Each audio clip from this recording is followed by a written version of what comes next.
Hey, thanks for joining me. Today's episode of Beyond Business is brought to you by Aerial Elite Solutions, your Midwest leader in drone-based thermal inspection, aerial data collection, and aerial imagery.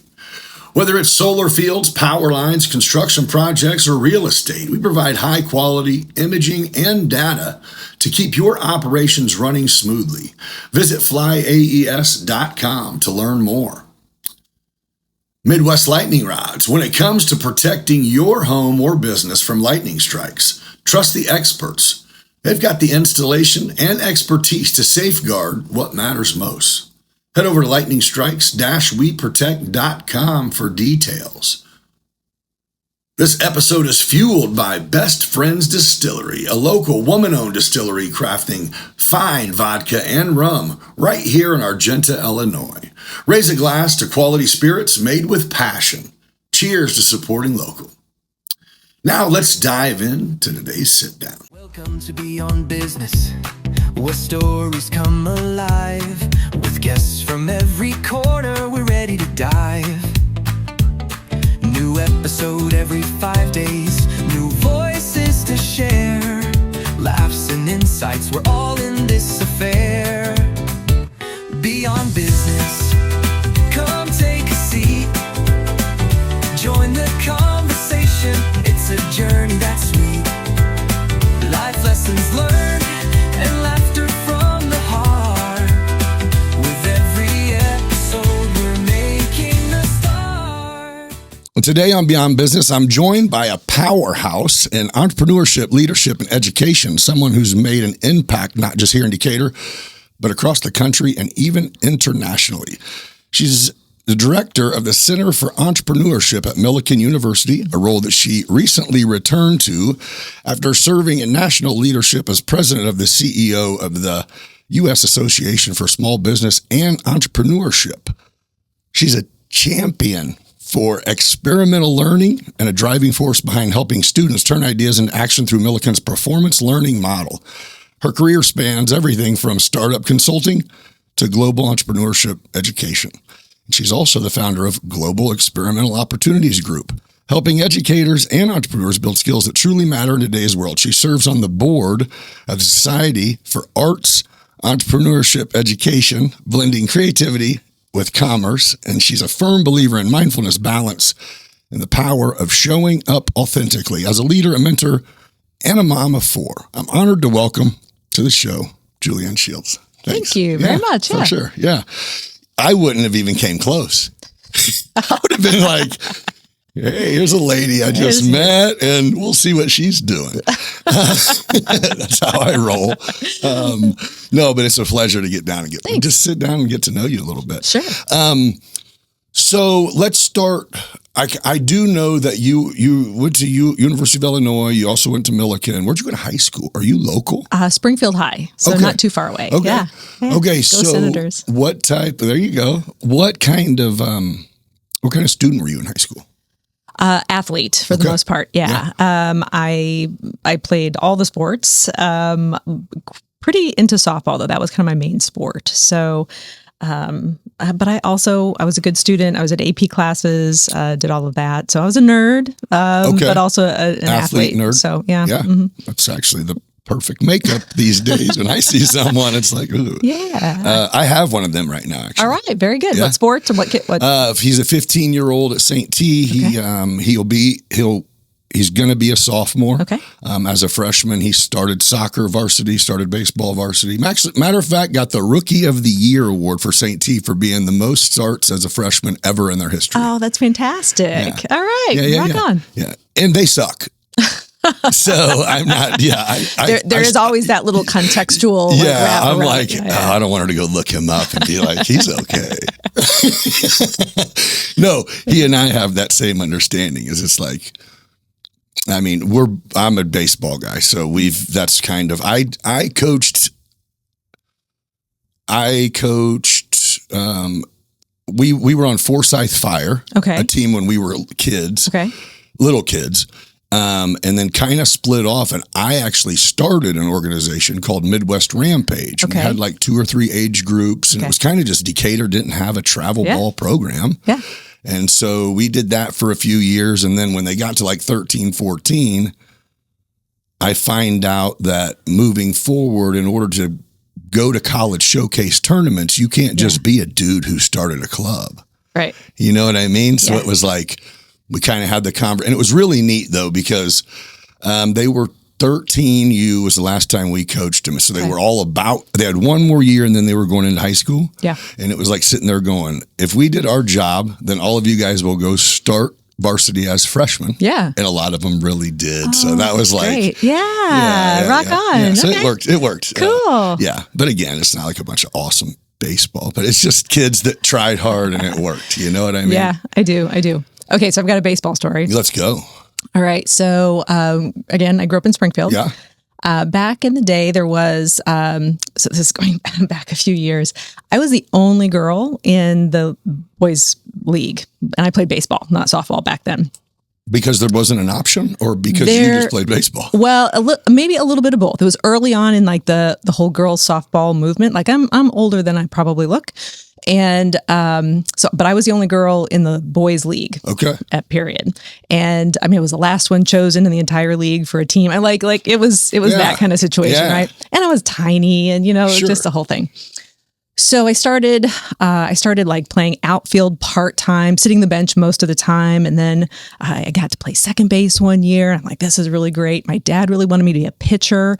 I have no accuracy or control whatsoever. So, but then I got to be the catcher one year. And I was like, yeah, I'm involved with every play, right? Yes. I felt really good about this. Yeah. I'm still the only girl. So, how old are we talking? We're talking like at this point, like 9. Okay. Still little. And, so this one game super early in the season, we were playing this third team, and this huge kid rounds third base. And they got me the ball from the outfield, and my dad like recounts this story. He's like, oh, I could just see, he's going to slam into you and you're gonna be dead. I'm going to lose my daughter. This is going to be a bad situation. Yes. So just not out of any skill, but just self-preservation, I get down like really low, and I hold the mid out in front of me with the ball in it, and the kid just flips over me. He's out, right? Beautiful. Yeah, pretty cool. Well, you're like, that's not the end of the story. Next inning, I think he was the coach's son, the opposing team's son, coach's son. Coach calls the umpire out there when I go back out to warm up the pitcher. And the coach is over there talking, the opposing team coach is talking to the ump. Sure. Then they call my coach over. And you're going. Yeah, I'm just like, this is the longest warm up. What are we doing? Ever, right? But I'm like, that's fine. Again, just happy to be in every play, right? I'm just happy. And the coach comes over, and he had this way of like taking his hat off and scratching his head and putting his hat back on. He starts to talk to me, and he can't say it. Then he calls my dad over, and I'm like, oh, what is going on? He's like, so the rules state that the catcher has to wear protection.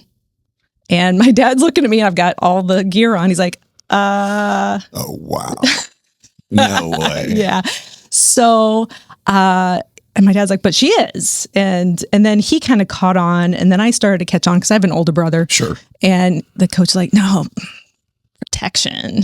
And they were trying to disqualify me from catching. Oh, wow. Because I didn't have all the equipment. Right? That's insane. Yeah. So they're like, what do you want to do? And I'm like, give me the cup. I'm like, let's go. Let's go. Let's do this. So I played the whole season, right? Yeah. And there was a backup catcher. His name Those are uncomfortable, right? I mean, I'm like, whatever, right? Now they actually have female ones, I think, but not then. That was not a thing. So there was a backup catcher. His name was Byron. So at the end of the season, it was super hot. It was like in August, and there was a doubleheader. We were making up for something else.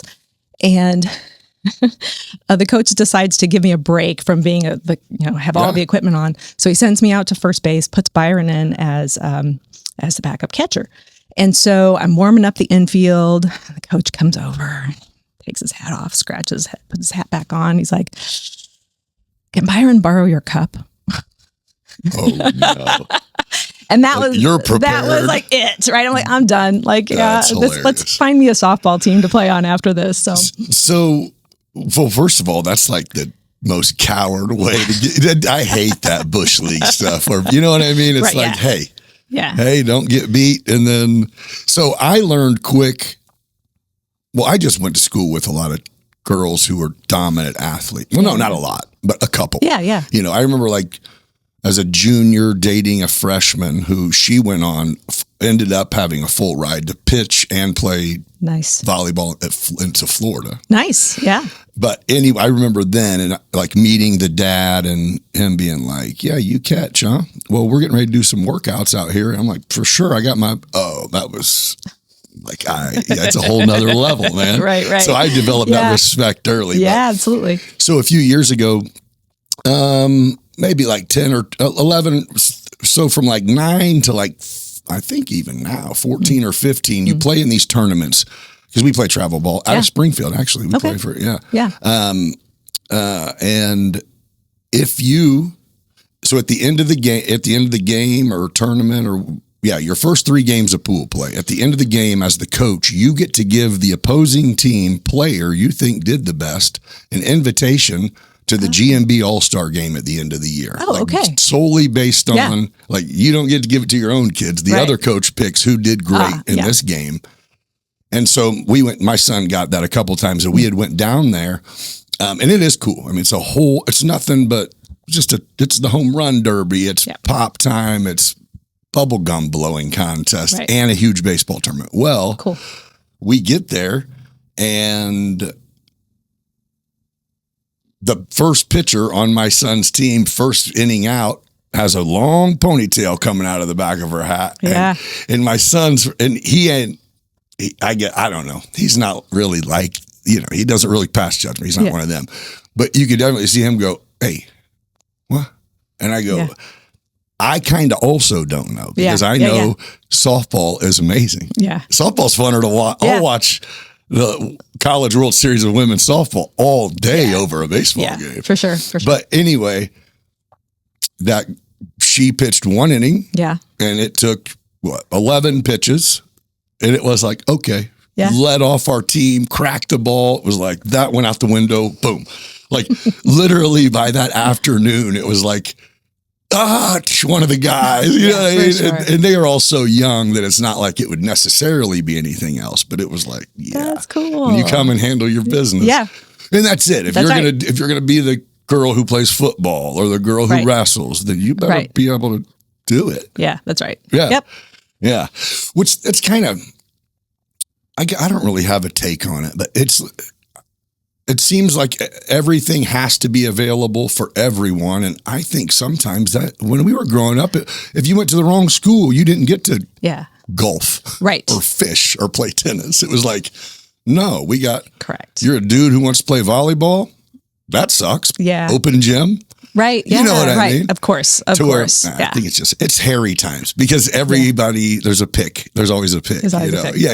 Yep. To where it's like, well, maybe there's just not enough money and people to have teams. Well, you see now around here, I don't know how much you pay attention like to our high schools around here, but they co-op on everything. That's right. Yeah. I mean, it's a resources, right? I mean, that at the end of the day, human resources, capital and finances. I mean, you do the best you can with what you got. Yeah. That's what you got to do. I remember getting asked, I don't know if I should say that. Yeah, I'll say it. I remember getting asked, we were Our Lady of Lourdes, non-Catholic. We just lived in Decatur. Yeah. His mom and my son's mom and I, we've been split up, but we both live in Decatur. And so 6th, 7th, and 8th grade, my son was the only junior high kid that wanted to play baseball. Oh, okay. The only kid. Wow.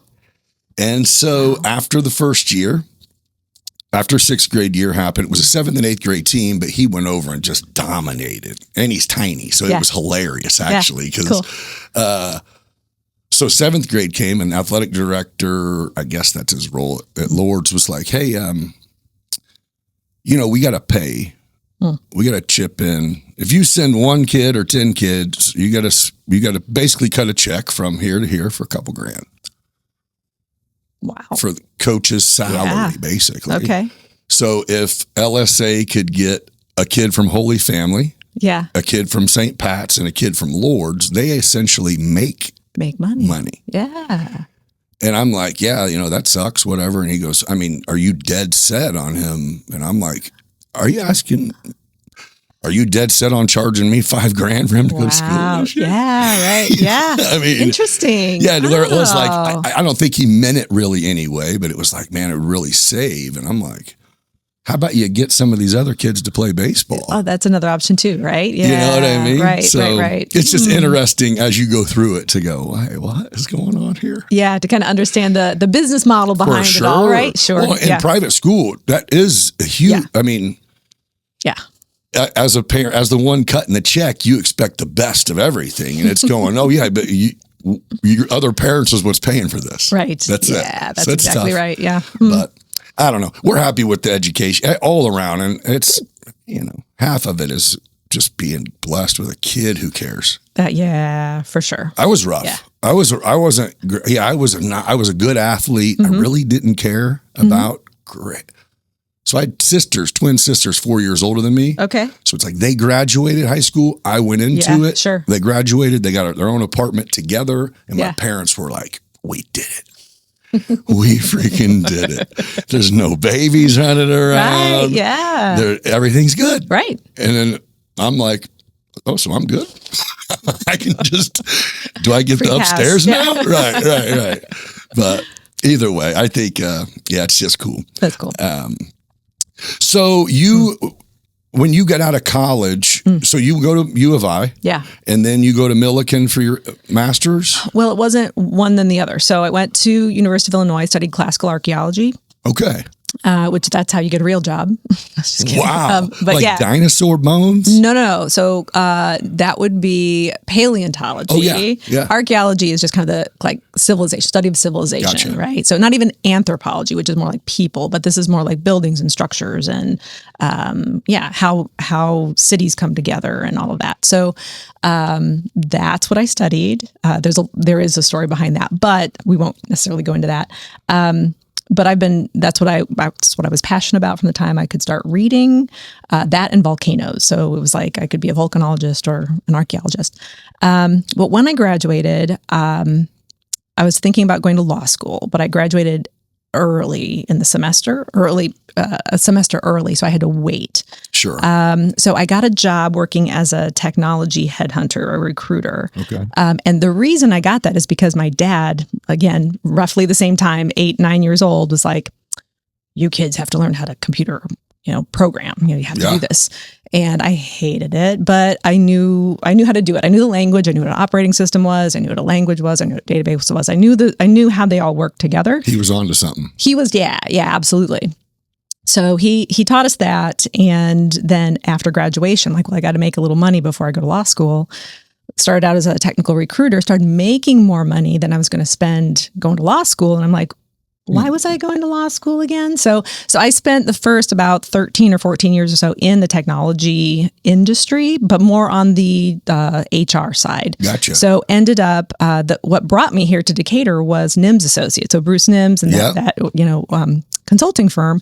I actually helped launch the Chicago branch of that, and then moved down here to focus on retention rather than recruiting. So that's why I'm in Decatur. Oh. Yeah.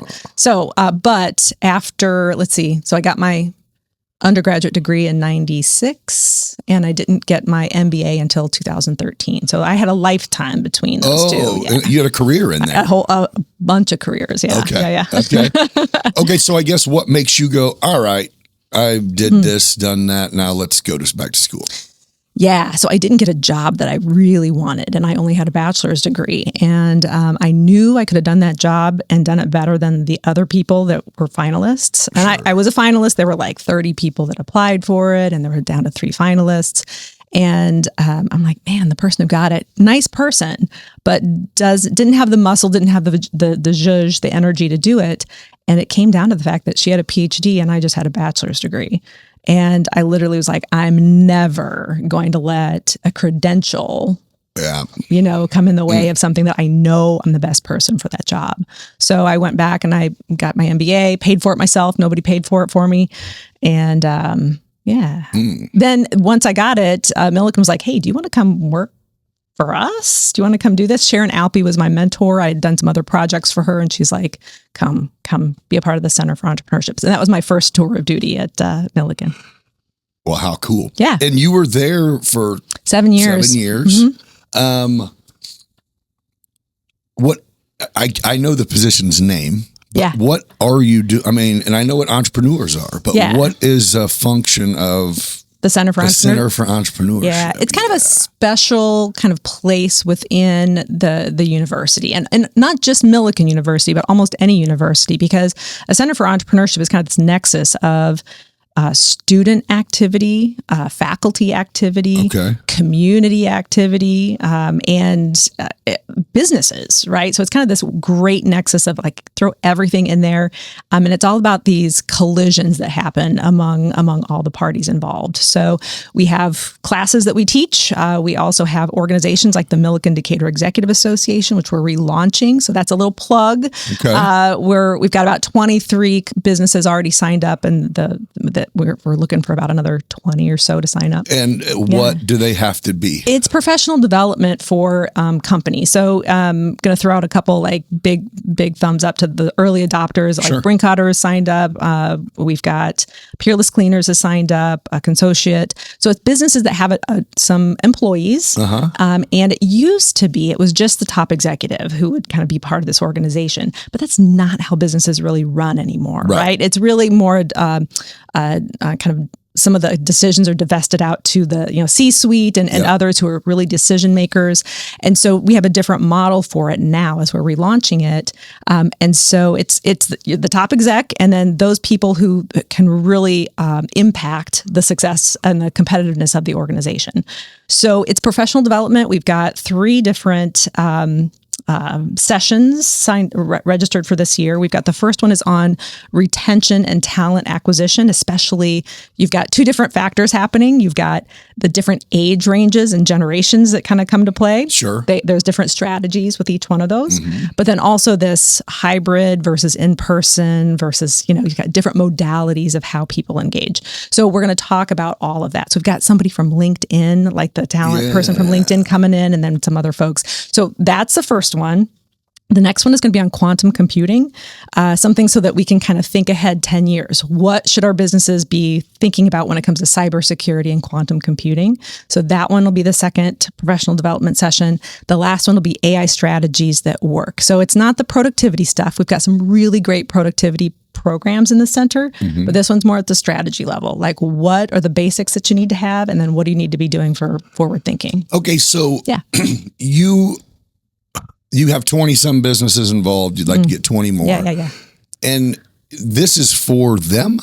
I mean, this is like minds coming together to help each other overcome, or are you teaching them, or are you all teaching students, or what is going on? Yeah, so we're bringing, for this particular program, we're bringing experts in from outside. Okay. So this is individuals who, are experts in this area who are helping build up what we've got here. We can talk with each other and learn a lot of things from each other, but a lot of times it's like, no, we need somebody who can see much farther out than what we can. So that's what the organization does. That's awesome. Or even to be able to know that, I mean, to be able to network with a lot of people, that's very powerful, very good, but it's still limited. That's right. To who's in the room with you. That's right. That's exactly right. I mean, yeah.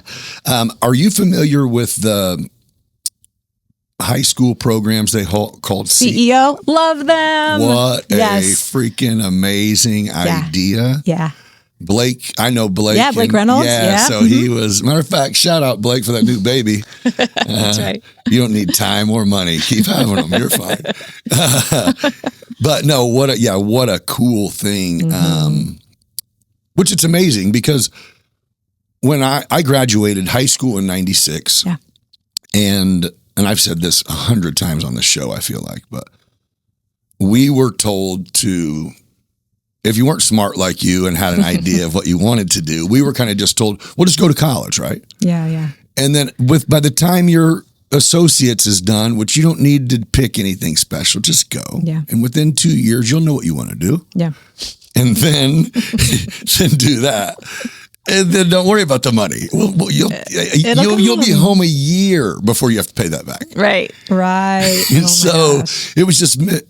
It was different then. It was different. Yeah. But that was also when, if your dad had a job at Wagner's or Mueller, or it was like score, that's great. Yeah. And now people are, I don't want that job. Right. I don't want to work like that.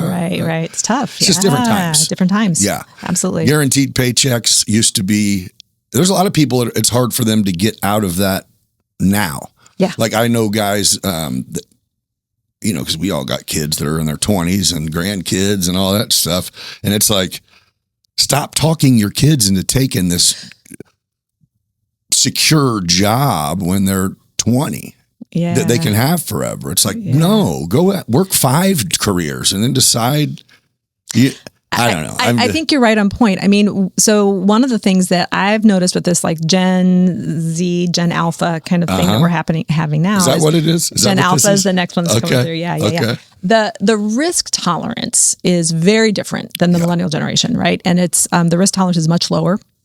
And they believe quite strongly in not putting all of their eggs in one basket. So you're right on point, right? It's have the side gig or the side hustle that maybe engage more of your interest and passion, or is money that make money while you're sleeping. Like they're learning how to do this. Yes. But also they have to pay back student loans. So they've got the secure job that is just a job, not a career.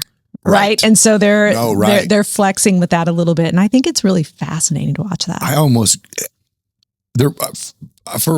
Briefly, I caught myself like being the old guy and just kind of hating on everything. You know what I mean? Like you have to, it happens. Reps pays off. You got to put in the work. And then I'm going, shit, I work 80 hours a week. This guy works 20 and does better than me. Yeah. Right. Yeah. Sure. What am I doing wrong? Right. Yeah. So, yeah, I guess so that leads me into something, which I'm not even using this right now. How much do you utilize actual OpenAI ChatGPT? Do you daily, almost hourly? How important do you think that is? Super important. Dude, I'm telling you. Super important. So 100% of the people who have sat across this table from me and I go, or whatever, and I've said, what do you think about AI? It's like, oh, I'm not techie. I'm not then. I'm just going, well, it's here. It's coming. AI is not coming to take our jobs, right? Nope. But they will increase the value of me by me times AI. Yeah, which is huge. Yeah. I'm the same. Yeah. I have matter of fact, I'm surprised that the thing doesn't go, hey, how many things do you want in this queue? That's right. I mean, I'm telling you, it is. It's interesting because it's really only limited by our creativity to use it. Yes. Right. Like that's the gig about it. So an example of a way that I used it. And I'm so fortunate over the past few years. I've been around some amazing educators who are like pushing the envelope with how to infuse AI into learning. So I went to Colombia, Bogota, in May, and I was teaching a class that was, or a module. What I know that was just going to happen. That's all right. Sorry. Teaching a module to individuals who primarily spoke Spanish and very few spoke English. And again, I was kind of questioning the individual who signed me up to be in the faculty. I'm like, why am I here? Do you speak Spanish? I mean, nada. Right? That's about it. That's Fair right. enough. So, but it's more about the knowledge that you bring. And so he's like, we'll have, interpreters and translators. So just, come and be a part of this. Okay. All right. Well, what I did is figured I was going to for the module primarily do an experiential exercise where they would talk amongst themselves and kind of, because they weren't children, they were adults. Sure. They have these great experiences they can share. So there's a lot of peer learning that can happen. But what I did was I talked to Claude. I use Claude. Okay. So Claude is like my boyfriend, right? Okay. He's actually better than a boyfriend because he's always there. He always responds. I'm telling you, man. I was sitting there talking to my girl last night. Right, yeah. So, I told Claude, these are the directions that I want, that I would just naturally share. And I was like, can you please translate these into English that can most easily then be translated into Spanish? Genius. All right. It's crazy. So it did that. And then I took that transcript and I read it into a camera video. and then took that video and put it into 11 Labs. Now, 11 Labs is like a dubbing, it's a video transcription kind of AI product. And then I asked 11 Labs to then take that 2.5 minute video and translate it into Spanish. So it took a total of, 90 seconds to translate my video into Spanish. Yeah. And I asked the instructor, I'm like, or the facilitator, does this work? And he's like, there's 2 little spots where that's probably me. Oh, okay. No, I'm going, what's going on? There might be that's fine. Spam. Same. I just grabbed my pocket because I'm like, something's coming. Now that's an AI tool we can figure out how to eliminate, right? So anyway, so that's how we did it. And it was a really cool way of being able to meet the students where they're at. Yes. And if you think about the power of that, you can, basically train or educate people all over the world and not necessarily need to know the language. Yes. Right. So it's just a different model. So so that's an example of how to use AI in a very different kind of way. Well, I think the difficult part is understanding how to use it. You know what I mean? Yeah. Even because most people, they treat it kind of like an Alexa. Yeah. Or an encyclopedia or a dictionary or weather report where it's like, oh, no. Yeah. I've heard this really great example. It's words, and then I'll explain what I mean by that. So it humanizes the digital experience. And here's the example of that. So when we talk about Google, we have learned how to put as much of what we want into one line. As far as, I want to leave this word out. We really try to have the most, we have a filtered view, kind of very parsimonious kind of request of Google. Sure. And then it gives us all of these responses, and then we have to sift through and find out which one's the best one. Right. So it's actually training us how to use it. Google is. Sure. Right. So we are having to modify. Right. It's like we have to figure out how to use it best. And it's trial and error. Well, AI is the reverse. Right. So it is learning from us and what we are saying. So I credit Kelly Hernandez, who's a nonprofit consultant with this, because she did a great job of just throwing us in the deep end with this. I actually talk to Claude more than I type in. When we type, we are filtering, putting things in actual sentences. AI doesn't need full sentences.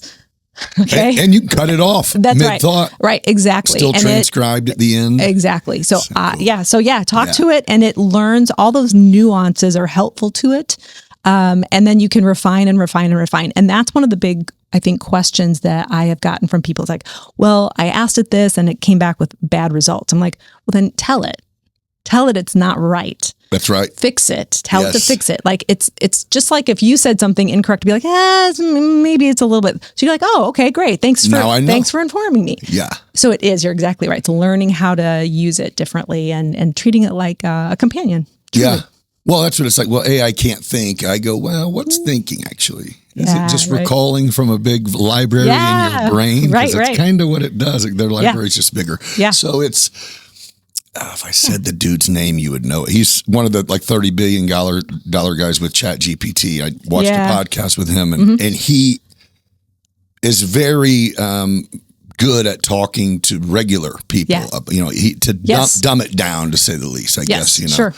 And that's what he goes. If you can imagine, and his encouragement was just going, do not let yourself fall in the category of going, it's me versus AI, and I'm going to try to figure out how to come out on top, or you're going to be unemployed. That's right. You're going to be asking AI where you can get housing. Yeah. Because it's not going to go how you want. That's right. Well, he said an intern with a PhD in everything. Yeah. It knows everything except for you. That's right. Yeah. And he went into even going, over the next, he does it now, but he's like over the next, 6 months, 12 months, and it's progressing very quickly. Where most things that are for ChatGPT or what is Google's called? Gemini. Good one too. That you'll be able to essentially sync up your emails and even your finances and and I think that's what is crazy is if you tell it about you, Yeah. your financial situation, your Yeah. dreams, your ambitions, Absolutely. your setbacks. You know what I mean? Like, and you said Absolutely. you can do it talking. Yeah. I do it. Absolutely. I will literally just spend 10 minutes driving, telling this thing about me. Yeah. So it can help me make decisions about me. Absolutely. Absolutely. Yeah. So as of last year, the thing that students were using AI for the most, people think, oh, they're cheating. No, what they were actually using AI for the most in college was dating advice. Really? Yeah. Yeah. Because they weren't sure how to use it for classes. And some of them were banned from using it from classes, right? So it's like, do I use it? Do I not? And some teachers still are that way. And that's a prerogative. It's a place they are right now. Sure. But students were like, and it actually gives really good advice for dating. It's real, like, it's like what your advice parents, and everything. Right? Yeah. It's like what your parents would tell you, but it probably uses language that's more appropriate for that child or that student or that person. So it was like, note to self. Cool. I need to have a different conversation. I forgot about that part of life. Well, a lot are talking about using it as a therapist, and that's not great. I mean, it'll give you advice, but even it'll tell you need to see a therapist if it's X, Y, or Z, right? So there's really good, but it's good to just like, I'm having a hard time. What should I think about this? This is true. Yeah. Yeah, I dig it because I do kind of put it in the category. Yeah. The more you tell it about you, it can essentially kind of be your therapist because it learns what you need. Yeah. It's you know what I mean? Didn't we talk about this already? Right. That's great on dating advice. Well, so I had ran into, because of this, I had Billy Reebok on here. I love Billy. Yeah. And so after that, the winery is my once a week. I go to the winery, get a burger from Joe. Yeah. I haven't got the burger. I'm on this diet, so I haven't got that, but I still will stop in and see him. Well, I walked in a week ago, maybe, and he had just watched the one with Billy Reebok, and he goes, "Hey, there's a couple Millikin football players right there." I'm like, I'm on them. There you go. So I go down and I start chatting. Well, next thing you know, we're talking about AI and all this. And, and one of the dudes in, like what I was expecting them to say they cheated their way through school. Right. I hate to say, I probably would have been one of them. Thank God I don't have one of them. Right. But his thing was me getting 3 different versions of this paper and reading through it made me learn a lot more than if I just wrote it. Yeah, I know. Yeah. That's what I even go, how can I can ask it the same question 3 times in a row and it's going to change up. That's right. So I don't even know. It is tough. Right. But so I asked my son, why don't you cheat? Yeah. And he goes, well, what about test time?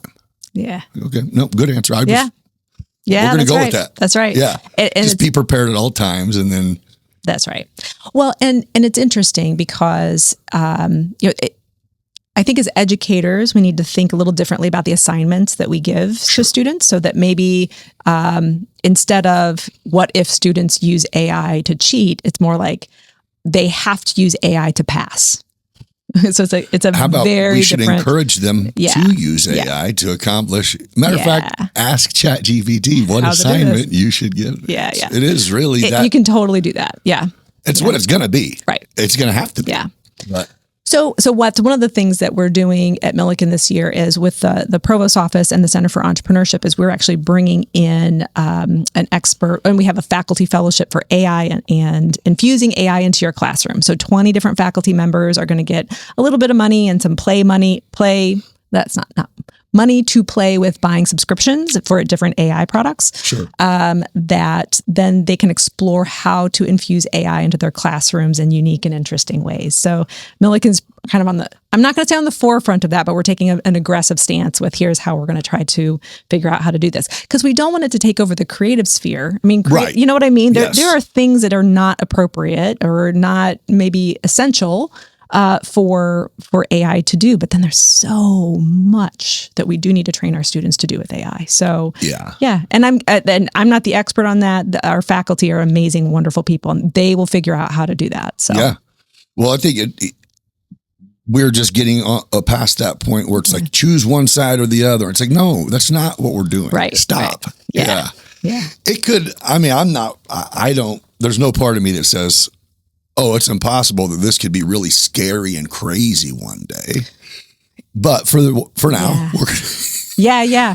There's a really good video that somebody shared with me. There's artificial general intelligence. Yes. So that's going to be what they think about 3 to 5 years out. So Yep. it'll be like kind of artificial general as it's learning from us, eventually be like, okay, we're pretty much capped off Yep. with, it's kind of very Star Trek-y, right? It is. But then the next level of that is artificial superintelligence. And that becomes a little bit unique because it's like we identify problems and then we are querying AI to help solve those problems. But artificial superintelligence is basically, it's identifying problems before they even happen and address them so that we don't have to. And you think about, how does that motivate humans at that point, right? Like that's like what we do. We have to think, right? Like we have We're to the really proactive think ones, about right. what is our value proposition to the existence become, and it will become something. Yes. But it's like we can't imagine that yet. But it's kind of cool. Well, and that's what I keep referring back to my kid just because he's the one I kind of bounce stuff off of as with a young mind, and that's what I'm like. He and I were having a conversation and I go, you have no idea. You're in an age where you have no idea what it's like to just go, I don't know. Right. Yeah. Yeah. Like, hey, what do you think? I actually never heard of it. Don't know. Me Yeah. neither. All right. New subject. No, it's not even an option. Right. That's exactly right. Like, let me go. My family was the one who got tricked into buying a thing of encyclopedias like in 89. So the whole 100%. neighborhood came and borrowed whatever letter. Colliers. Yeah, for sure. So, but just to go, you can, but in the same token, the next 4 or 5 like multi-billion-dollar businesses on the forefront are all AI companies. Yeah. To where I look at my son and go, dude, whatever you're thinking, just figure out what do you want to do other than go to school. I of course, education is key, but along the way, it's like, pay attention, man. Yeah. Because absolutely, everybody that we buy everything from and operate off everything dropped out of college. And I don't want that to happen to mine, but it's not necessary for everyone. That's right. I 100% agree with that. Yeah. It's the difference between carbon-based, like we're still very carbon-based. AI is electron-based, right? So carbon-based isn't going away. Right. It's not. It's there's a safety to that. And there's also there's not as many carbon-based, and I'm thinking, plumbers, this kind of, right? That will always be there. Beautician, my mom was a beautician, right? Hair's always going to grow. So, not always, sorry. Right. But there's always those things that are kind of recession proof, right? Sure. And that's part of it. Then there's this whole electron economy, which will go through some ebbs and flows, but has some really dramatic kind of options. So, yeah. Well, and you can't knock a company for wanting to cut out on human injury, human error, human headaches. Yeah, I was going to say something way worse. Good cutoff. Just saying. Yeah, but so it sucks that you got 100 people on this assembly line, and now next year robots are going to do their job. It's like, well, yeah, that is what's happening. So that's why this isn't the day to go, can I get a job at Rivian when I'm 18 and maybe I can work there till I'm 50 and then I'll retire? And then it's like, no, you don't get pension. That's not a thing. So what do you do? Yeah, for sure. It's interesting. So when you left Millikin after the first round, you went and it was a pretty big position. Yeah. President and CEO of United States Association for Small Business and Entrepreneurship. So it's not a policy-based organization. It kind of sounds like it is. It's an organization that supports entrepreneurship educators throughout the United States. So basically what I was doing before, but just all throughout the U.S. And there's a lot of things that were kind of going on in that genre. One is that many universities were really leaning heavily on their entrepreneurship programs for advancement and alumni development, that kind of thing, right? Because that's where who names the buildings? It's the entrepreneurs, right? It's that kind of thing. Right. So that is kind of going on. And then also this whole thing that's coming with the cliff. So in 2008, there was a financial crisis. fewer people born in the United States and in some other countries, but not all, clearly not all. And they're now going to, that blip is now entering college, right? Yeah. So enrollments of a certain classification of early freshmen are kind of going down across the U.S. We were seeing that about once every 2 weeks, a university was closing, and usually there would be small nonprofits or state systems that had like small campuses and were compressing. So that's something that was kind of going on, and yeah, so we were just kind of combating some of those type of things. But entrepreneurship education is all about experiential exercise. So a long time ago, it was, are entrepreneurs born or made? And it used to be, well, they're born, because, there's this kind of like Elon Musk kind of notion, right? Yeah. It's them wheels, man. Right. I don't disagree, but go ahead. Well, and it's interesting because, they seem to come from families, right? There's kind of this family thing, but the reality is we learn about almost everything is learned or has a very much of a learning component, and they're learning it around the kitchen table at a young age, right? If conversation is about how do you decrease expenses or hire people or, think about competition or edge somebody else out. Right. Those are conversations around the kitchen table that kids are learning, and it becomes part of their vernacular, part of how they think about the world and how they process the world. So it might seem like they're born, not made, but they're being made around the kitchen table. Right. So colleges started looking at how do we create more entrepreneurs and kind of create kitchen table kind of atmospheres in these classrooms, and that's through experiential learning. So. Now you know way better than I do, but I look like the CEO program in high school. Perfect example. Okay. And the entrepreneur classes in colleges is, to my take on that is, instead of you saving and dumping a bunch of money into something you can't really do, you just have an idea. This is where you weed yourself out. This is where you decide this isn't for me, or that's it right. is. But you know what I'm saying? That's exactly right. So you're saying at Millikin or all colleges, I didn't know this, there's actually, you can sign up for entrepreneur classes? In most cases now, yes. It was not the case when we were going through college. No. That was not a thing. Wasn't being an entrepreneur almost like, like an asterisk by it. Are you? Yes. Yeah. Are you self-proclaimed? Right. And almost like, are you crazy? I just said I could get you on at 8 a.m. Right. Correct. You're going to start. Correct. Oh my gosh. The amount of times my lovely father has said, why don't you just get a job at Caterpillar? I'm like, great company, not for me. Yeah. Right. So yeah. But I have family. My brother-in-law, he's been with power companies forever, power trading. Yeah. And that's what he goes, dude, I don't get it. I cannot wait till my 30 years. Yeah. I'm coming up on it and I'm going to do nothing. And I'm like, I can't imagine that. I've never had a 9 to 5 though. I've never punched a clock. I've never, and I can't imagine it. Although sometimes I imagine it, would love it. We all entrepreneurs do. I could get off at 5:30 and do nothing with my brain. It's amazing. Sounds great. Cocktails. No. Yes. So yes, entrepreneurship is something. I think there's 2,000 or so different programs in colleges throughout the U.S. So you go from Millikin to where you're the head of the program at Millikin for entrepreneurs, right? And then when you left, you went and became the head of, like, an advocate for the people. Okay, and then so what obstacles I'm sure it had to be huge obstacles going from, okay, I got this kind of pretty good on this level, to let me deal with hundreds of schools or thousands or. Yeah.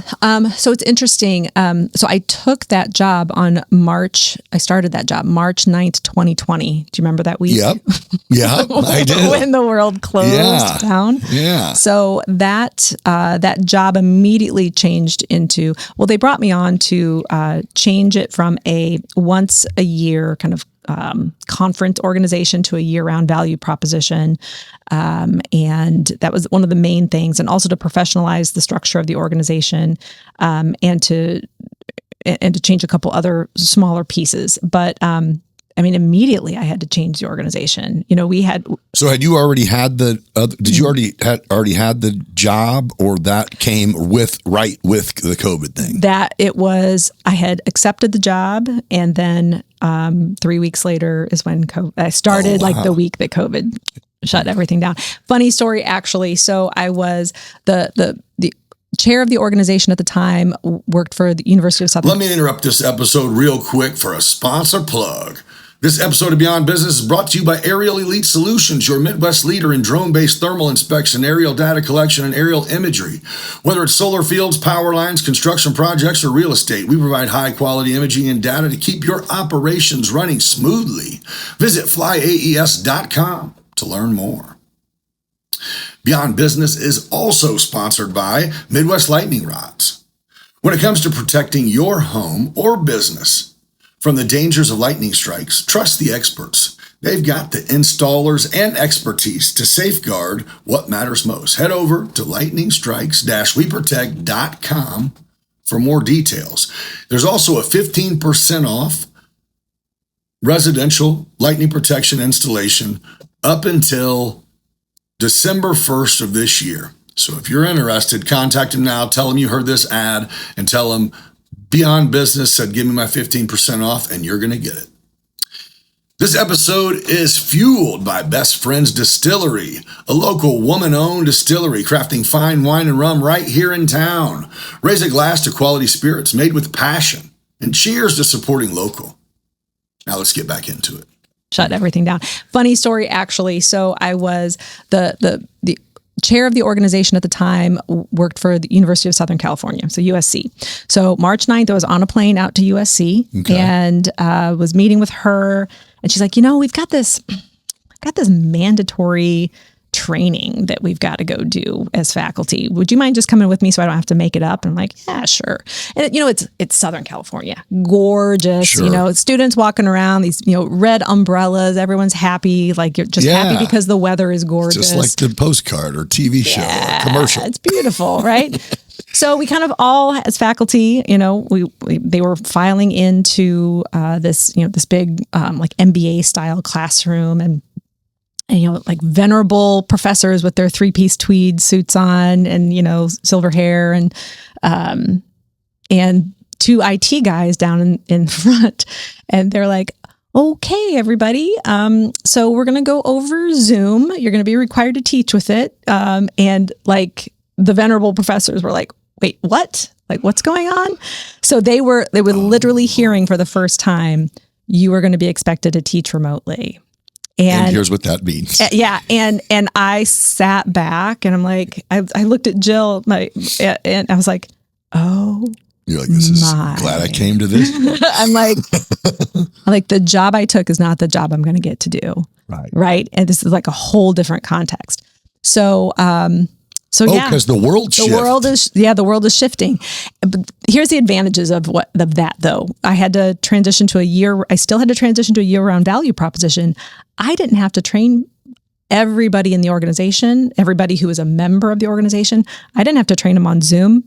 Their universities were training them on Zoom. Oh. So we were able to do these virtual programs and everything. And all we had to do was come up with the topics. We didn't have to convince anybody to use Zoom. They knew they had to use Zoom. They knew how to use it. They knew. So there were advantages to it. So I did that. I did that for 4.5 or almost 5 years, and I got pretty burned out. And then I got to burned out with the travel or just with the gig. No, I love travel. Okay. Burned out with the gig, yeah. And I really felt I went to this conference for deans with the accrediting body for business school deans. And the conversations were very different. U.S. deans versus international deans. Uh-huh. U.S. deans were worried about this enrollment cliff, the kids that weren't going to be able to start. And how do we manage that? And budgets were crunched and compressed. And how do we spend money and that we don't have? And the international deans were like, we have more than enough students. We don't have enough space. And we have more than enough money to do stuff with. Right. And so I came back and I'm like, we need to be thinking internationally, but US is in the title. Yeah. And so it was really difficult. And we also didn't have a lot of infrastructure for doing international stuff. And it was like, my heart is in international travel and I feel like I'm hitting a wall here with what I can do. That's right. Yeah. So love the organization. The new president CEO is amazing, and love it. We're still part of it. Still support it. So did you come back? Are you now at the exact same role that you had? I am in the same role, completely different context. Okay. It's a different university really now, right? I mean, it's still Millikin. 5 years later. Yeah. Because COVID happened. Yeah. Different leadership entirely. Well, entrepreneurship shifted rapidly. Yeah, it did. With COVID. Yeah. Yeah. So, yeah. Which it's really cool to see. Yeah. What do you think? So what do you think COVID with it having such an effect on, I guess now us, I don't know if it's now just more acceptable. You know what? People became entrepreneurs during COVID. So it kind of made it so, man, that I know of. It's true. I know someone who their daughter was making like, and this ain't a lot, but like 20 grand she made living at her parents' house making earrings. Yes. And so it's just like, Yes. and she figured out through that, like, wait, this isn't a hustle. This is a business. And since then has kind of grew. And it's like, hey. Absolutely. I mean. Absolutely. And those lessons of starting something, launching something, and having some level of success, deciding whether you want to grow or not, like those are all things that she'll be able to apply in different contexts as she grows and develops, right? Right. Almost all businesses want entrepreneurial thinkers, whether you are a manager or on the line, right? They want people who are solving problems. Yes. And that's an entrepreneurial mindset. Yes. Yeah. That's really cool. So you're involved with the Society of Art for Arts Entrepreneurship Education. Yeah. How do arts blend with business, or is that is that actually? Am I reading that right? It's a whole thing, yeah. So Millikin itself, of course, we have huge arts programs at Millikin, right? And so the entrepreneurship program at Millikin, I know we've had kind of this business context as we've been talking about it, kind of this frame of business, but entrepreneurship at Millikin really started in the arts. I thought it used to be a performing arts school, is it? It still very much has a lot of arts, absolutely. Music, theater, dance, it's visual arts, absolutely. Yeah. So at Millikin, we really started to teach entrepreneurship to artists through something called student-run ventures. So the Blue Connection is the retail art gallery that's downtown. That's been around, I think, since 2002, 2003. There's also different, the record label that's been around that long or even longer. There's Arts Cafe, which is kind of a venue space, Pipe Dream Studio Theater, which is a student-run theater. So we are teaching entrepreneurship competencies through student-run ventures. So they don't have to be the whole thing. They can learn pieces of the entrepreneurial mindset through these different businesses that are actually classes, credit-bearing classes with faculty. But it's not your typical classroom. These are completely different kind of spaces that students are running. That's cool. Yeah. And do you help create this idea? I mean, is that... So Sharon Alpe was the one that really spearheaded. Well, she would say she borrowed it from Beloit or one of these other universities, but we brought it here to Millikin. She brought it here to Millikin, and then it expanded. And then when I took over as when she retired and I took over as a center director, it really expanded out. Right. Then where we had like 15 different student-run ventures. So... Okay, so you leave here, you go do where was like home office home probably, right? Yeah, that's exactly right. Everybody's office was at home. But I actually was so privileged that I got to work out of the BLDD downtown. Oh, yeah. I got to work out of their office. Yeah. And they are, just a shout out to them. They were home, and I still have such a warm feeling in my heart for them. They were pretty great. So, yeah. So what made you go, I guess, leave Millikin to go be able to touch some stuff you wanted globally, definitely around the country. Yeah. And so I have to only assume that you probably could have stepped down from there and went to work anywhere.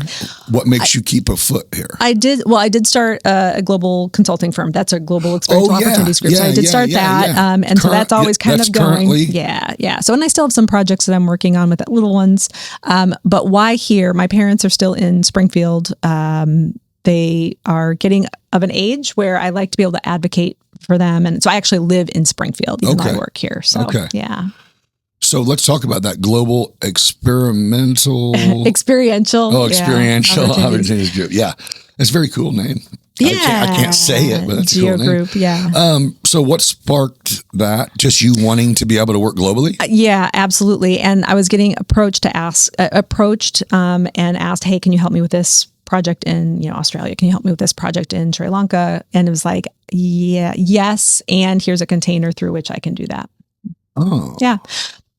I will say, after coming back to Millikin, most of my time is spent working on Millikin things. Right. So yeah, and I'm very pleased to be able to do that. So yeah. Well, that's great. Yeah. So you're a mom of 4. Yes. And you are a leader in some pretty high demand roles. Yes. It doesn't sound like that's new. No. You've kind of always managed to do that. So was there a trick, or was it like, no, it's just how I get down? Like what was a lot of people will go, well, I'm stuck doing whatever. I had a kid young and now I just got to do, you know what I mean? Where it's like, well, that's not the case at all. You can. It's really, it's complicated. Like many things, it's complicated, right? So, my kids, 25, my daughter's 25, absolute rock star. I've got twin 21-year-old boys that, absolutely influence my, how I view education because they're so different. From each other or from each just, other. Oh, okay. So different. Yeah. So to get them to do the same thing, I have to ask 2 completely different ways. So if you think about what a classroom is like to get students You're like, I got it in the kitchen right now. Right. Yeah. Yeah, for sure. And then going to be 13-year-old boy who has Noah, who's got Down syndrome. So I've got a lot of different things. So that it's been very informative. It's very. How old your youngest? Did you say? He's going to be 13 next month. Okay. Yeah. So teenager. Oh. So how did I do it all? So it's interesting. With the older 3, their father, who's since passed away, was able to be with them at home, and so I could focus more on work. So it was great. He was there. We were separated, but he was there to take care of them, and that was lovely after work. Yeah, beautiful. Important dynamic. Important dynamic, absolutely. And you honor that, right? Yeah. It's like I'm able to focus on this and do the thing because of that. So honor that. Same type of thing. This is terrible with my second husband, who I'm separated from as well. But he's really great with Noah, and his parents are really great with Noah. I travel a lot. I traveled about 80 days this year so far, and about 100 last year. Right. So would not be able to do that without his support, and I honor that as well. Yeah. So. You can just tell me I'm not answering any more of this shit if you want to. But I mean, it is what it is. So what do you think that, you didn't stay with your husbands because of your demand on you and your life?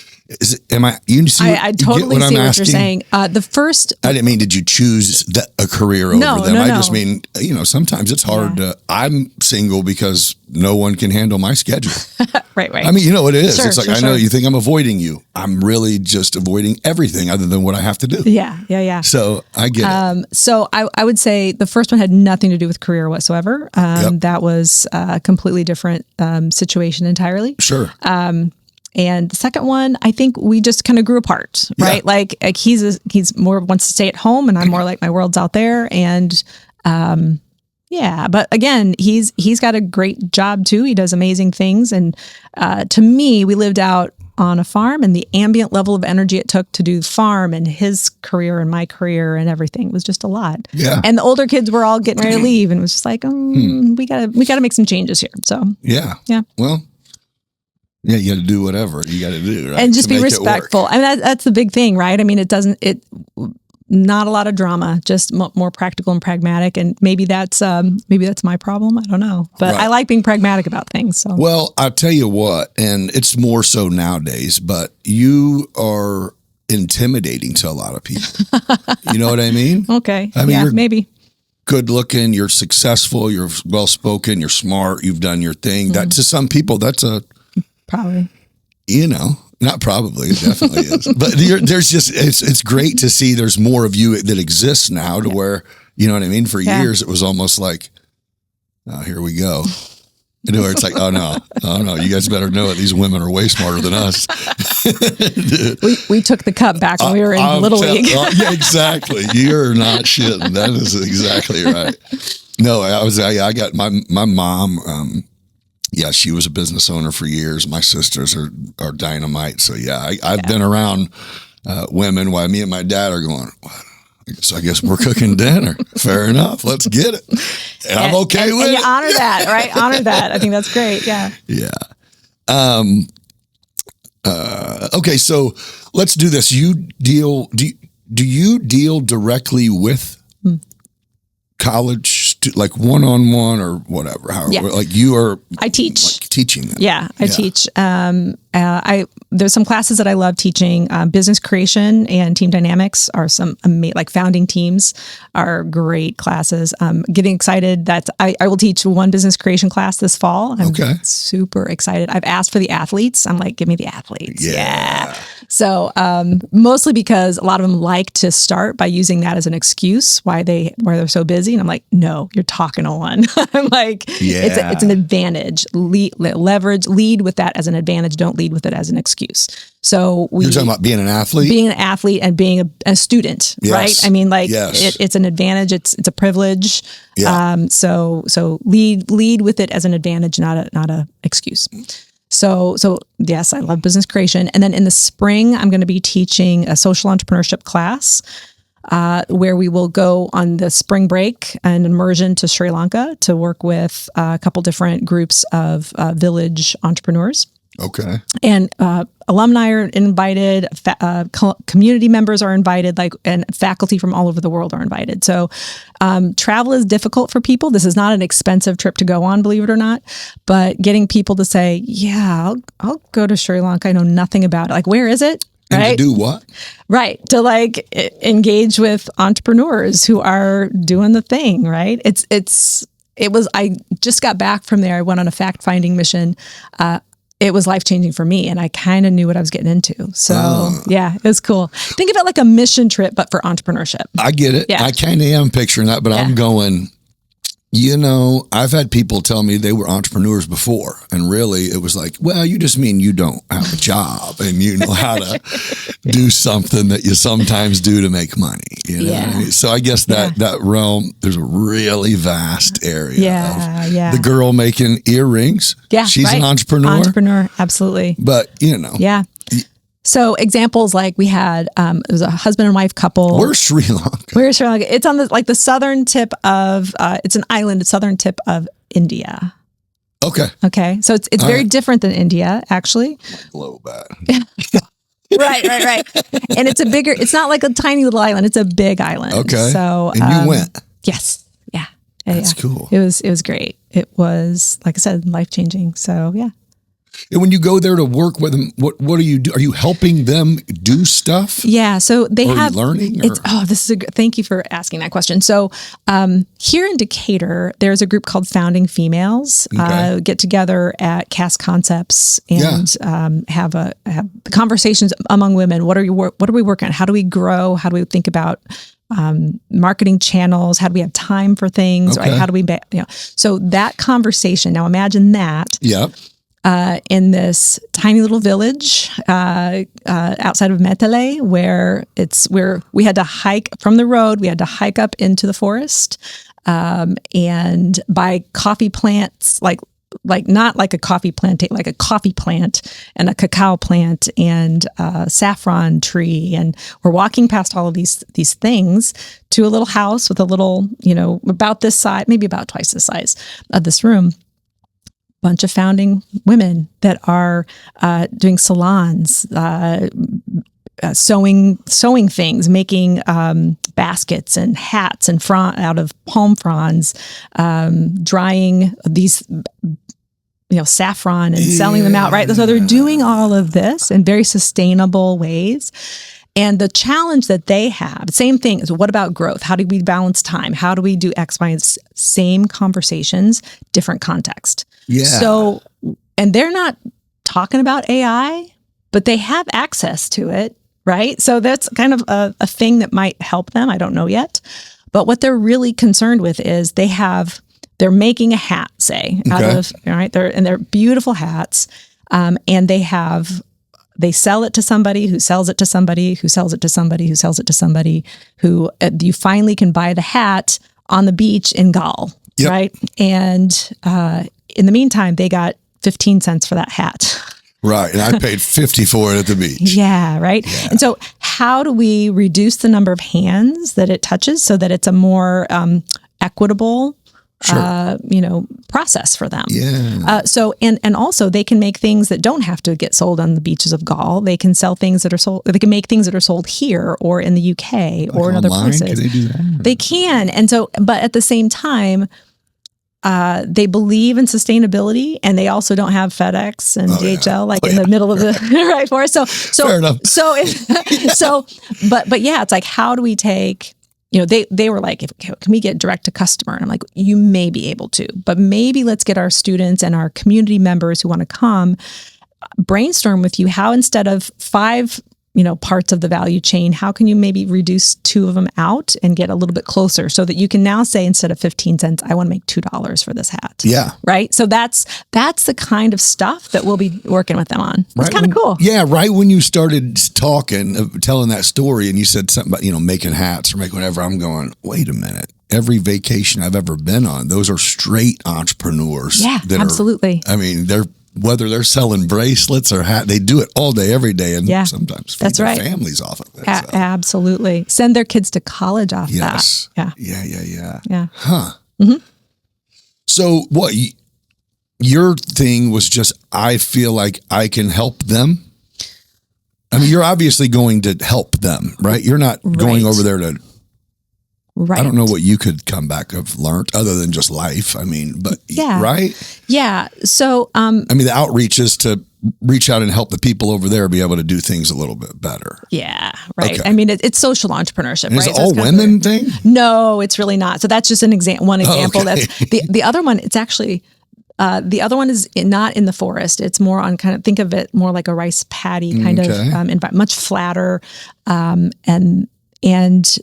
But from one site to the next, one guy had this machine, very old looking machine, almost like cranking machine type of, but it was powered with gas and crunching up coconut shells. And that eventually then he waters them down and then he dries them out and then he puts them in these bags, and he literally is making I don't even know if he's making money by doing this. Because it's we're trying to crunch the numbers. There was a couple of us there and we're like, we don't see how he's making any money. By the time he's paying for the gas, by the time he's buying the coconut shells, by the time he's doing, it's like, you ate lunch and broke even. Yeah, whoa. And trying to sustain. He doesn't have a family. He can't afford a family, but of course he'd love to have a family, right? So it's you're going, how can we make this? How can we help with this, right? And so he's got one buyer, and it's like, well, competition helps with that, right? So there's let's kind of figure this out a little bit. So that's one example. Not sure how he's making any money. To a sustainable paper making company that controls the whole value chain for them, right? Okay. So this guy was just making the product, the hardcore product, and then it gets put into all these other different kind of things. This company, they even had a PowerPoint, which is like, whoa, hey, there you go. But they know where to get it's basically weeds that they are using, right, to make paper. And they do all of the boiling, all of the, processing, everything there in-house, all the way through printing it onto the paper itself. Okay. So they're making it into bags and different kind of things. So they have the whole value chain, and their goal is, we want to break into the UK market.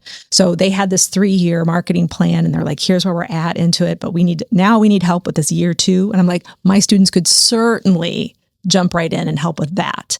They were going to be shocked at this one, right? At the coconut one, but they will figure out how to help with this one for sure.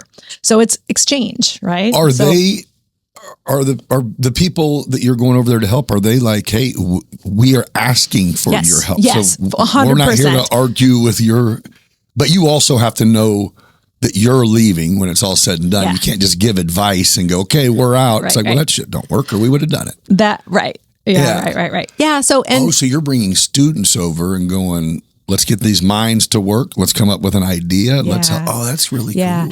And the students' lives will be changed from it too, right? For sure. So a lot of the excuses of, well, I can't do that. It's like, you saw him do that. That's amazing. That's going to be cool. So yeah. That's going to be a cool trip. That'd be fun. That'd be fun. Yeah. So yes. And how many, or you don't know how many people you'll take because you don't know how many people will go. That's right. So, I mean, I would love to have 12 people total. And I think that that's very doable, but when is it? It is March 14th through the 22nd of next year. So it's spring break. Yeah. Mm-hmm. Yeah. And so what, you're just 12 kids? That'd be easy, right? Well, it's a little more difficult for students, I think. They because of COVID, and this is, again, a new kind of thing. It's the new normal that I kind of came back to Millikin with. It's very difficult to get students to travel. Because they're scared? I think that's part of it. I think there's especially now, there's kind of a sense that, well, are we going to be accepted because we're Americans? Because America's not really looked at very favorably right now by a lot of people. Right. And my whole thing, when I hear that as an excuse, it's like, now is exactly the time when you need to be getting out and representing America well. There you go, prove them. This is exactly the time when you need to be doing something different than anybody else. Because when you come back and you are networking or you're trying to get that job, if you're able to say, this is something that I did, nobody else across the seat is going to be able to say that, right? Put in your resume. That's exactly right. So those are the things that we're trying to encourage our students to do, and Millikin's very good with that. So it's there. We encourage parents who might think, oh, I don't know if I want to send my child on that. Send them. Right. Send your child abroad in one of these kind of opportunities that you're and to see how other places and people. Yeah. I know, like you referenced even like a missions trip or something like that. Like, yeah, you don't have to be a Bible thumper to get a lot out of one of those. Right. You know, it is like perspective is something that it's hard to get unless you can go get it. That's right. But yeah, how cool is that? Yeah. I can't imagine that you would have it'd be hard to get 12 people, but maybe. I'm getting really good feedback from some of the social media stuff that I'm putting out there about it. You know, here's some of the images and things and the examples of what we're doing. That I'm pretty confident about. We also have two other programs, one on arts, creativity, and culinary arts. We're going to have that in Italy. And then mostly because that's my favorite place in the world. I was going to say Italian it's food. My favorite, right? Like I want a chaperone. Right? That's right. Sure. It also is open to everybody. So yes, so that one, and then we are planning this. We had to change the dates, and so I'm hoping it's going to work out. It's a teacher's immersion in Italy, and it, you know, these things always sound a little bit like a boondoggle, but here's why it's not. Italy is the home of Montessori. Also the home of Reggio Emilia, and teachers know what that is. It's a pedagogical model for younger kids. Now there's a new one called MOF, the MOF method.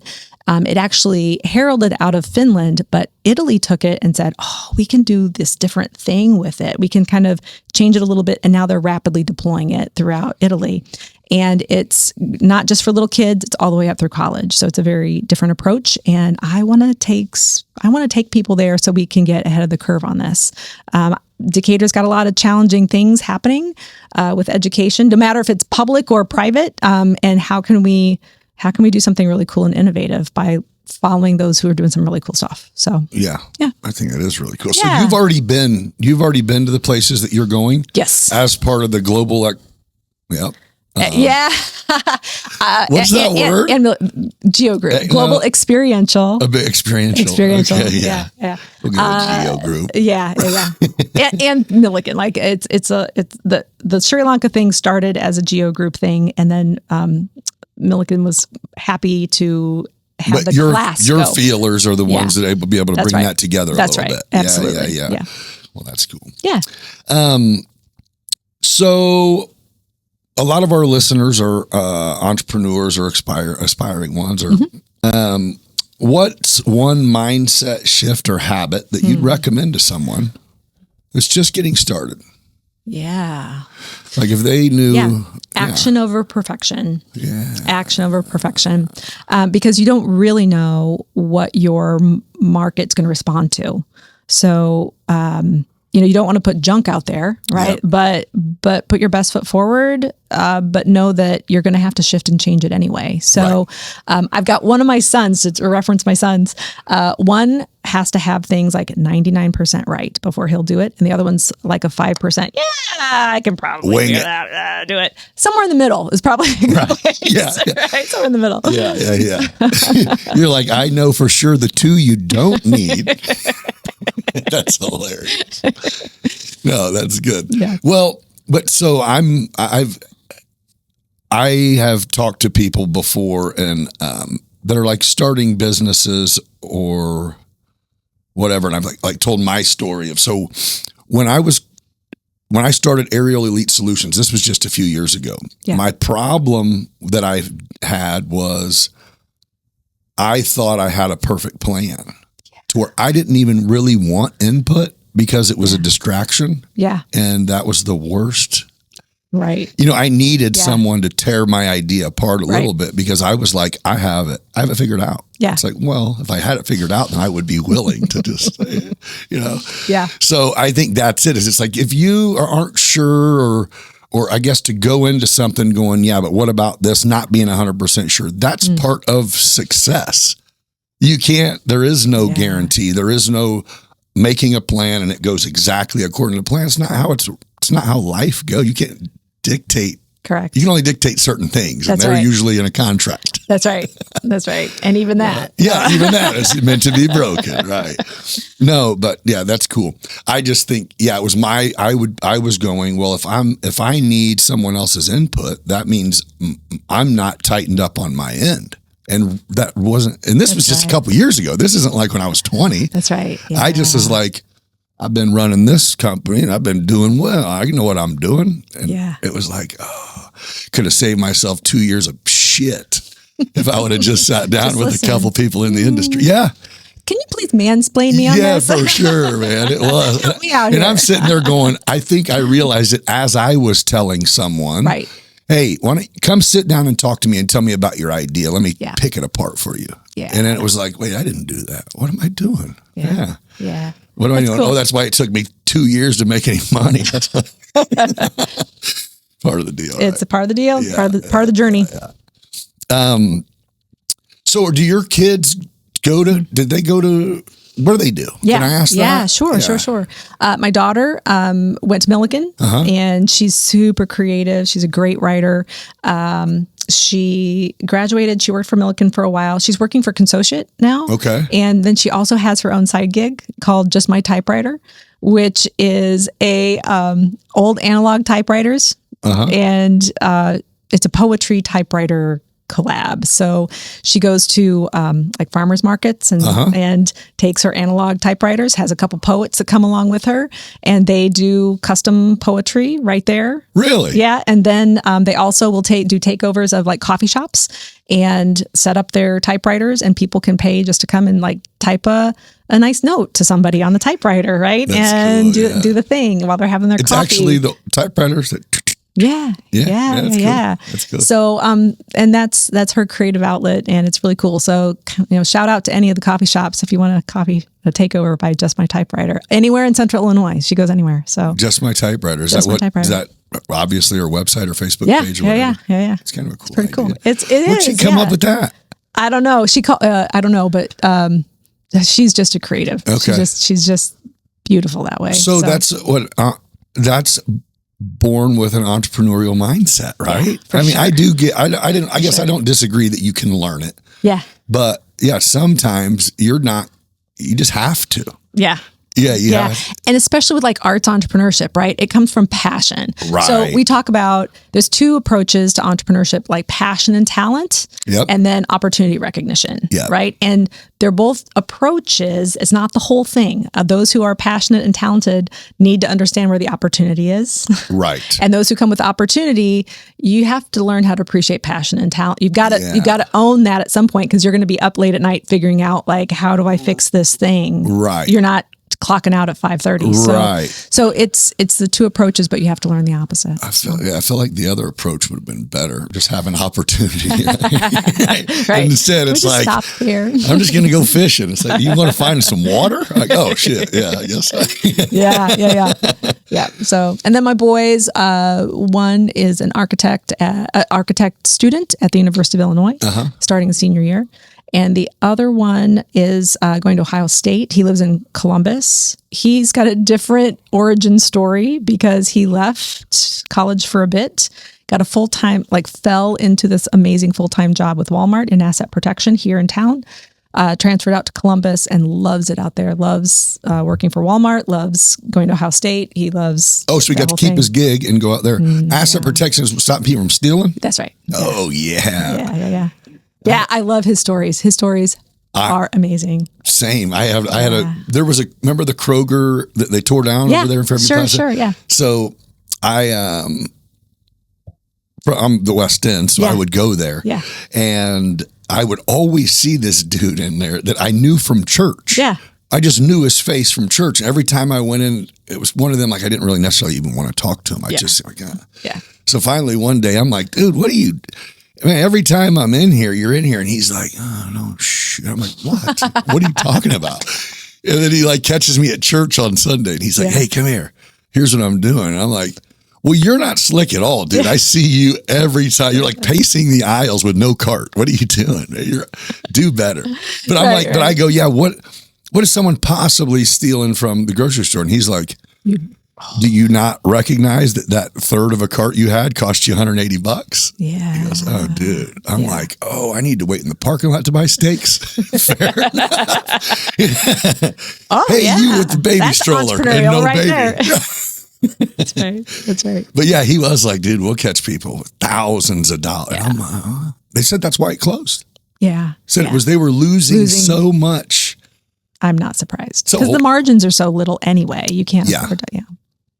Yeah, it's crazy. It's a different world too, dude. As far as that stuff's concerned. I was in CVS over by Millikin, and I was at the front counter, and I'm sitting there. The cashier looks over my shoulder because I could tell she sees something. So I turn around and look, and a guy just sits there. He has a hat on, puts his hood up, grabs 2 bottles of Jack Daniels or Evan, whatever, square bottles of whiskey. Yeah. Literally just cuffs. They had the little caps on them. Cuffs it under his armpits. Looks right at us and walks out the door. It starts beeping, and I look at her. I go, She goes, we're not allowed to do anything. Yeah, you can't touch them. You can't. So I said, well, cancel my payment. And I grabbed my stuff. I'm like, I'm out. She's like, wait a minute. Yeah. I was like, what do you Not mean? that they can't prosecute. Yeah. She's like, all we can do is turn in the tape. And I'm like, that is nuts. Wild, right? Yeah.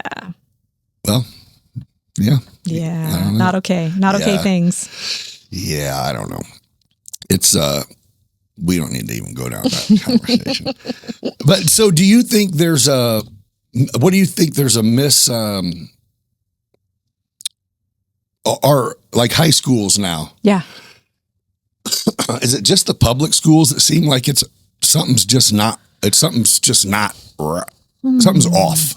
I'm not an expert in no, just opinion. I think here's what I am surprised by. And this is, we just had our faculty meetings yesterday for the business school. There seems to be a disconnect. There's students that won't pick up the phone and call anybody, right? They afraid to have any kind of interaction and conversation.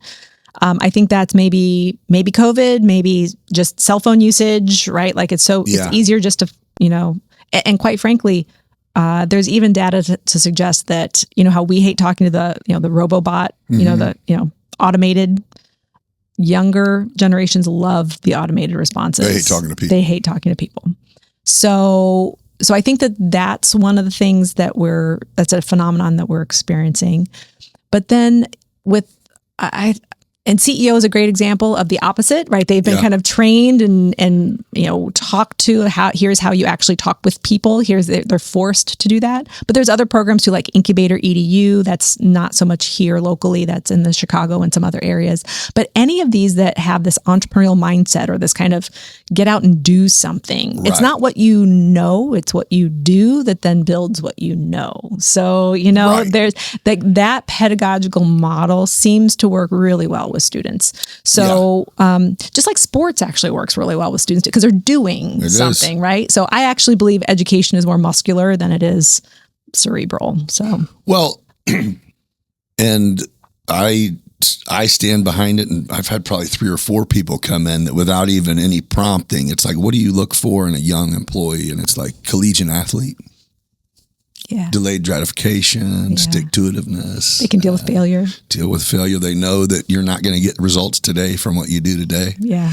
Just having that already embedded in you, most of them don't even know they have it. Right. Or we might have that because we were athletes and we were, you know what I mean? It just kind of gets molded in. Well, when I had the first person say that to me, I'm going, an athlete? You don't want someone smarter or whatever? It's like, no, that's beside the point. Yeah. It would be interesting to do some studies, or maybe there are studies and I just don't know them. Like at what point so I'm also, again, a pragmatist. Right? Yeah. So at what point is it no longer worth the money that goes into developing a student athlete? Right. Before it's like no more, you spent all the money you're going to really be able to spend to get the most out of it. So I love that because some students are tied to the sport and it's really the skills. I don't know. There's a little bit of that I kind of question and I don't have the answer. Yeah. So. Well, and there's a ton, compared to professional athletes, there are a lot of collegiate athletes. Yeah. You know what I mean? Yeah. I'm a big fan of D3. I think D3 is great. Yeah. Yeah. Okay. Last one. So when you look at the impact you're making at Millikin now and everywhere, what do you hope is your lasting mark would be with students, the community, and even the field of entrepreneurship? Or is it like, I don't know, because I don't know where we're going to be next year. So, what is the changes that have happened even from 2013 when you decided this was going to be what you're doing, or what was that, to now as night and day, I'm sure. Yeah. So my mission, if I have one, is really more for adults, I think. So it's the aha moment, is helping adults become kids again so that they can learn. Because I think as adults, we stop thinking that we're learning. We know all the answers. Okay. And we get into these patterns that don't allow us to feel joy again and to have those aha moments like, oh my God, I had no idea I could do that. Helping adults get into that mindset is kind of one of my superpowers. So that is, more of that. That's really cool too. So is it something that you see in reference? Because I know you feel like you'll probably be able to learn forever. Yeah. So what is that? Just something you see people and go, that's the not content, not happy, not fulfilled because they just stopped and go, this is it? Yeah, I think that's certainly part of it. Or it's even educators, right? There's like, here's the book, here's the thing, here's the thing. And so I think the more that we question how we do things, and it's a really deep kind of Sophoclean kind of thing, right? It's like, why are we doing it this way? Why does this happen this way? A lot of why. And so often it's for expediency's sake, right? Like, here's when our school hours are because this is when we want to be there, or this is when the bus company runs, or this is what. So it's all expediency, and it's not really an elegant solution. So I love helping people kind of pull that onion back or pull those curtains back a little bit and just, why are we doing this? Yeah, let's have some fun with this. That's a really interesting take because everything we just call it, that's just this life schedule, right? Yeah, the one that we're not even responsible for, the other part. And it's like, well, no, somebody's responsible for all of it. Yeah. So I don't know, like my big thing is I want to retire and live in Italy. And yes, part of it is just because I love Italy, but the other part. Are you Italian? I'm not even remotely, but it's expensive to go for a week. It's not, you get to reframe your life there, right? And it's cheaper for better things there. And that's kind of what. You just like it. It's great. It's a better quality of life. The food is better. You don't even have to worry about what you're eating, right? My whole thing is how much is coffee, right? Coffee here versus coffee there. Coffee there is better. No offense to anybody, but coffee there is better and it's cheaper. So I don't know. I feel like you can have a better quality of life there. You can have a better quality of life in Spain or Portugal. There's many different places where there's a better quality of life. So you want to retire somewhere else? Or work remotely. But I've got this really cool gig right now that I love here at Millikin. So, and I'm not going to leave my parents hanging, high and dry. So, but I know where my future is. I've got this imagination of it. So, and it's kind of turning things on its ear that most people wouldn't think. How many times have you been over to Italy? It's like several? 9. Oh, you've been. Yeah. You loved it from the first time, huh? Yeah. Huh. Yeah. So. Well, it's good to have a plan. Not sure how to get there yet, but that's I see it, right? I see it. So you've seen it 9 times. Well, I think what you're doing is awesome. You're an impressive person, man. I like your passion, and you're like a positive. I don't know. I find myself not being able to. I'm not negative, right? But what a great not negative way to say I'm not negative. I'm just not ever like, come on, and you seem like just on fire. Like it's just passionate or excited. Maybe it's easier for me to be in that space because I've certainly been in the other, and it's exhausting. It is exhausting. Yeah. I'm there. Yeah. No, but you just expect, part of what I decided to do for a living is deal with the shit that goes wrong. Yeah, sure. So that's what's next. Right. And you seem like just more on fire to go, let's just keep building and keep going and figure it out. And that's awesome. Thanks. Yeah, you're doing it. Well, welcome back to Millikin. Thank you. And I really do appreciate you coming in and letting me get to know you and letting the listeners get to know you. Absolutely. Stop by the Center for Entrepreneurship. Look into the classes that we're going, and we're taking people places. Engage with entrepreneurship in Decatur and Millikin. If you want to go to Sri Lanka, you really mean that? If someone is out there that's like, oh, I could go. Yeah. Absolutely. Yeah. Oh, you're going to meet my mom. My mom's like, I'll teach them about Jesus. Yeah. You're like, well. They are very reverent. Yeah, they need some of that too. Yeah, they're very reverent. Yeah. No. Yeah. Well, no, I appreciate it. And so anything that you've got going that you've talked about, I'll make sure I plug up. Just me and my typewriter. What was that? What was the typewriter? Just my typewriter? Just my typewriter. Yeah. I'll put that up there. Yeah, we'll put some links up there. Rock on, for sure. But well, congratulations on your success. You're killing it in the business world. Thanks. You're killing it as a mom, it sounds like. I mean, hey, having kids that are paying, tax-paying adults. Let's go. Yeah. Let's go. That's great. Well, thanks for coming in. And you guys, thanks for joining me on this episode of Beyond Business. We'll catch you for another one in 5 days. Until then, be kind to one another. Ciao. Okay. Thank you. Sweet. Well, that was cool. That was good. Yeah. Hey, thank you so much for joining me on that sit down. That was another great episode. Before I get you off this line right here, before you wrap it up, this podcast is brought to you by Aerial Elite Solutions, your Midwest leader in drone-based thermal inspections, aerial data collection, aerial imagery, whether it's solar fields, power lines, or construction projects, or just real estate shots, venue shots, fly-throughs. We do it all. And we provide high-quality imaging and data to keep your operations running smoothly. Visit flyaes.com to learn more. Midwest Lightning Rods, when it comes to protecting your home or your business from lightning strikes, trust the experts. They've got the installation and expertise to safeguard what matters most. Head over to lightningstrikes-weprotect.com for more details if you're interested in a residential lightning protection system. Book it before December 1st of this year, and you'll get 15% off if you tell them you heard this ad. Say, Beyond Business said 15% off if I book right now, and you're going to get it. I promise. This episode has been fueled by my friends at Best Friends Distillery, former guests of the show, They plug me with swag. They're bringing bottles in. Local woman-owned distillery. They're crafting vodka and rum that's on point. I've tried it, taste tested, Nick approved. Raise a glass to quality spirits made with passion.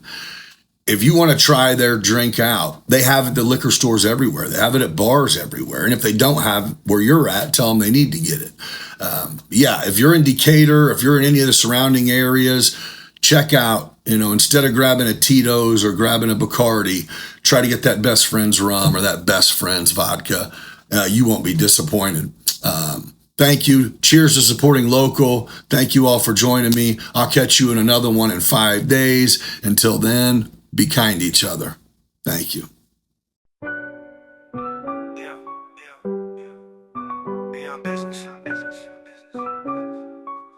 Yo, we on business. Yo, we out here hitting that grind. Podcast vibes, letting loose, unwind.